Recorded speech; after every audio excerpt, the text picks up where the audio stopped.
Bueno, tercer bloque de Alfil TV y llegó el momento de meternos de lleno en el conflicto docente que tiene más de un capítulo. Franco, muy buenas noches, gracias por venir. ¿Qué tal? Buenas noches, Felipe, gracias por invitar. Franco, sabemos que ayer y hoy se han reencontrado la docencia en las aulas, ha estado dictando en la provincia una serie de talleres y ha sido la oportunidad de volver a tomar contacto con las bases después de un conflicto, un año que ya terminó en un conflicto con el gobierno provincial, al que ahora se le empiezan a sumar otros elementos que vienen del gobierno nacional, como es la eliminación del FONID, la no convocatoria a una paritaria docente, entre otros varios asuntos. ¿Cuál fue la primera impresión, cuál fue la sensación que tuviste hoy en contacto con las bases? Bueno, efectivamente, terminamos el año pasado luchando con un paro provincial, de estatales, una movilización. Seguimos este año también luchando con paro y ahora volvimos a la escuela y bueno, se ha desarrollado el taller, nos encontramos con escuelas que no están en condiciones, con una escuela en situaciones caóticas, con todo este programa que vos ves de ajustes sobre el salario, sobre la escuela, y se han desarrollado las jornadas con mucha deliberación entre los docentes, deliberación, mandatos, acciones, han salido acciones, aparte de pronunciamiento y mandato de las escuelas, rechazando todo este programa que describiste recién, que vienen del gobierno nacional, del gobierno provincial, ajustando salarios, educación y demás, se han elaborado mandatos, se han realizado acciones, lo que muestra que las escuelas están deliberando y que están preparando la jornada de lucha y el paro al que vamos a ir el lunes 26, cuando los gobiernos quieran el inicio de clase, vamos a ir al paro y a la movilización y exigir el plan de lucha, digamos, que es necesario para enfrentar estas políticas. ¿Cuál es el frente más complejo que enfrenta la UPC como sindicato en este momento? ¿Un frente nacional que tiene que abordar con CETERA o el frente abierto con el gobierno provincial, por decirlo de alguna manera? No lo podemos medir por grado de complejidad porque la situación en general es compleja. Lo que sí tenemos que ver la integralidad del plan de ajuste. Porque la integralidad del plan de ajuste unifica y vincula la política de los dos gobiernos con las diferencias que puedan tener, pero en el ajuste a la educación, a la escuela y a los docentes están juntos. Digamos, el planteo de disponer de tu salario a discreción como quiera y de hasta recortarte el salario unifica tanto al gobierno nacional como al gobierno provincial. El planteo del recorte del FONID, es decir, del incentivo docente que representa cerca del 10%, alrededor del 10% del salario docente, que es un planteo de recorte salarial directo que el gobierno nacional implementa contra los salarios de los docentes en todo el país, tiene un antecedente ya en el recorte salarial que el gobierno provincial aplicó el año pasado recortando el salario que cobramos en el bolsillo vía del aumento de nuestro aporte a la obra social y a la caja de jubilaciones, sin que redunde esto en una mejora de la obra social, del funcionamiento del APROS y de nuestra jubilación, que es la peor jubilación docente de todo el país. Entonces la política de recorte salarial los unifica. O sea, a mí me parece muy importante esto de ver la política integral que existe de ajuste contra la escuela, contra los trabajadores, contra el pueblo y contra el salario. Eso es muy importante. Es una política que plantea la necesidad inmediata del paro, el plan de lucha y la movilización. Acabamos de venir, y es una política que es integral del gobierno nacional y de los gobernadores. ¿No crees la defensa de Yarlora del FONID? Porque a Yarlora, al margen de cuál puedas identificar vos como su posición ideológica, le resolvería un problema contar con los fondos del FONID. Bueno, los fondos del FONID son un robo, le han robado los fondos del FONID que corresponde que paguen a los docentes, pero junto con los fondos del FONID no han enviado, el gobierno nacional ha decidido no enviar las partidas que tienen que ver con el fondo compensador salarial para las provincias que no llegan al mínimo, el fondo de comedores escolares, el de infraestructura, que es muy importante y muy sensible en las escuelas. Con lo cual uno ve allí un ataque no solamente al salario, sino al conjunto de la educación pública, al conjunto de la escuela. El fondo ese tiene que ser enviado, es completamente improcedente por parte del gobierno nacional el no envío de los fondos, y lo tiene que enviar. Ahora bien, eso es parte de nuestro salario. ¿A quién golpea el gobierno nacional con esto? ¿Al gobernador o a los salarios docentes? A los salarios docentes. ¿A quién se afecta? Quien piense que aquí hay un golpe, una afrenta a los gobernadores, bueno, en realidad el directamente afectado es el trabajador, es la comunidad educativa que va a ver la escuela en peores condiciones. Indirectamente va a haber un costo político para los gobernadores de provincia. En una de esas lo leen en ese código. Bueno, probablemente, pero el costo político, algo que los políticos discuten, ven cómo lo pagan o no. Para nosotros el costo de nuestro trabajo es nuestro salario y eso es nuestra vida, que vale mucho más que los costos políticos. Y esto es muy importante porque estamos hablando de salarios que están en la línea de indigencia. Es decir, nosotros discutíamos hace algunos meses la lucha para recomponer un salario y llegar a la pobreza, y hoy estamos viendo que estamos en la línea de indigencia. Y es importante porque hay un bastardeo muy grande a los trabajadores, al pueblo, a la comunidad educativa, a la sociedad. Hay un bastardeo tan grande que, por ejemplo, ayer el Consejo del Salario Mínimo terminó siendo completamente infructuoso e infeliz y está discutiendo un salario mínimo que está en la mitad de la línea de indigencia, la mitad de la canasta de indigencia, y directamente ni escuchan ningún reclamo. Y en esa misma línea van todos los gobiernos. Franco, quiero hacer tiempo para preguntarte por todo. Lo voy a ir dividiendo como para ver si lo podemos esquematizar.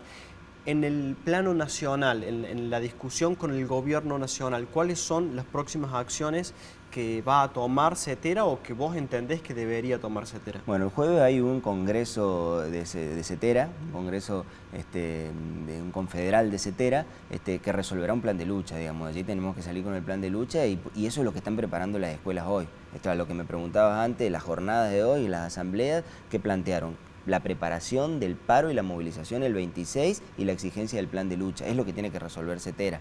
El martes nosotros tenemos una asamblea provincial de delegados de UPC, donde se discutirá justamente la situación esta del plan de lucha que tenemos que encarar, tanto en el terreno nacional, porque en el terreno nacional hay una afrenta muy grave contra los trabajadores, contra los salarios y contra la escuela, y también en el terreno provincial, donde tenemos todas estas cuestiones que ya han sido planteadas, el incumplimiento de la paritaria 2023, la plata que el gobierno nos debe y no nos paga, y el reclamo para el reclamo salarial de este año, que tampoco existe.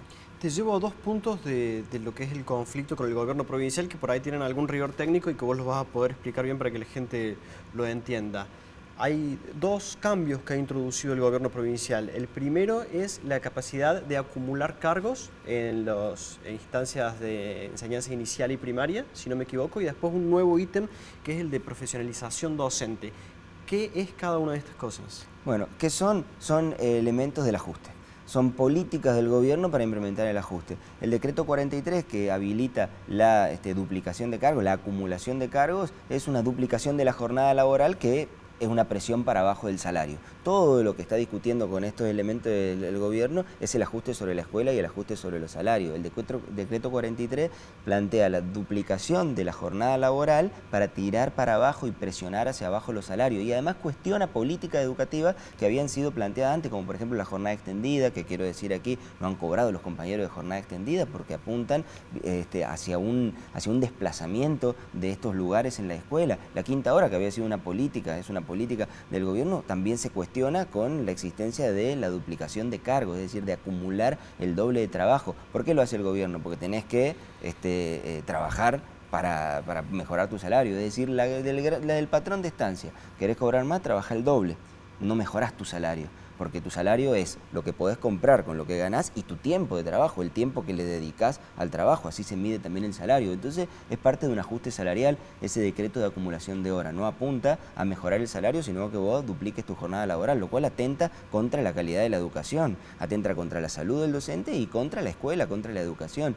Y el otro elemento también, el elemento que mal llamado profesionalidad docente, es un ítem que metió por resolución el gobierno, es decir, que no es parte del acuerdo salarial y que es directamente un presentismo. Es un elemento que ha metido, un ítem que inventó en el salario docente para evitar que el docente vaya a la huelga. Hablando del ausentismo docente, pero lo que no dice el gobierno, que no es el ausentismo docente el problema en las escuelas. Las escuelas pierden clases no porque los docentes falten, sino por la situación en la que está en la escuela, por la situación de infraestructura. Es el primer motivo por el cual se pierden clases en la escuela. Si hay ausentismo docente y de verdad queremos afrontar el problema, tenemos que ver las causas, los motivos de los que hay. Ese elemento del ítem de profesionalidad docente lo metió el gobierno de forma unilateral y lo metió de una forma en función del ajuste, porque sabe que con un planteo de estas características, que atenta contra el salario, que atenta contra la escuela, que atenta contra la infraestructura de las escuelas y que no permite, no garantiza que la actividad en la escuela se desarrolle normalmente, va a haber lucha,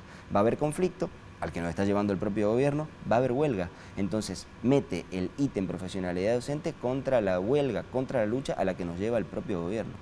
Franco, hoy se conoció una medida que anunció el gobierno nacional, que es dar vouchers para los alumnos que van a escuelas privadas. Sin embargo, no hubo una medida similar para apoyar a los alumnos o a las familias que envían a sus hijos a las escuelas públicas. ¿Qué opinión te merece esto? Bueno, es parte El del gobernador ajuste. lo cuestionó. No, sí, es parte del ajuste, es una cuestión completamente irracional, digamos. El voucher para el usuario de la escuela primaria, para el que vaya a la escuela privada, siendo que se acompaña esto con un ajuste a la educación pública. Es una cuestión absolutamente repudiable, pero todo va en sintonía, hay una lógica en todo, que es la lógica de ajustar la escuela, no solamente la pública, sino también la privada, que está ajustando la educación en general, la escuela, y por lo tanto las víctimas son la comunidad educativa, docentes, estudiantes y las familias que no encuentran allí un lugar donde desarrollar la educación. Y esto es muy importante, porque la educación es un nervio muy sensible de la sociedad. Entonces, cuando el docente sale a reclamar salario, está saliendo a reclamar justamente las condiciones para que se pueda desarrollar la enseñanza, el aprendizaje en la escuela, un nervio sensibilísimo en la sociedad. Y eso es importante tenerlo en cuenta porque estamos en la puerta de un conflicto, y de un conflicto que va a ser fuerte, va a ser aguerrido, porque el 26 vamos a un paro nacional y vamos a exigir un plan de lucha, que es lo que están discutiendo en todo el país, y aquí en Córdoba se está discutiendo esto porque tenemos múltiples elementos para llevar adelante esto. Franco, tengo tiempo para hacer una sola pregunta, así que te voy a hacer dos en uno y voy a apelar a tu poder de síntesis. La conducción provincial de UPC tiene otro signo político que la conducción de la delegación capital que encabezás vos. ¿Qué diferencias hay en el abordaje del conflicto entre la conducción provincial y la conducción capital? Y la segunda pregunta, que ya casi me la respondiste, pero es ¿qué perspectivas crees que hay vos de que las clases empiecen el 26? Bueno, te empiezo por la última. Las clases no empiezan el 26, vamos a paro, movilización, y exigimos un plan de lucha. La diferencia fundamental está en el hecho de que nosotros desde la UPC Capital, de la conducción de UPC Capital, planteamos que justamente estamos en un frente con las escuelas contra los gobiernos, tanto el provincial contra el nacional, no tenemos compromiso ni con uno ni con otro, y sobre todo la principal diferencia es que a eso lo afrontamos con la deliberación, la intervención de las escuelas. Los mandatos, las asambleas y todas las acciones que se estuvieron desarrollando en estos 2 días apuntan a que son las escuelas las que tienen que intervenir para desarrollar lo que tenemos que desarrollar, que es defender lo que tenemos, que es la escuela, la educación y nuestro salario, que es con lo que vivimos. Por eso es que vamos al paro el 26 y exigimos un plan de lucha. Franco, muchas gracias por venir y por pintarnos el panorama de cómo avanza el conflicto. Muchas gracias a vos. Nosotros nos vamos al último corte del programa y ya volvemos con la parte más entretenida para relajar, que es la contratapa cultural a cargo de Dirty Ortiz. Ya venimos.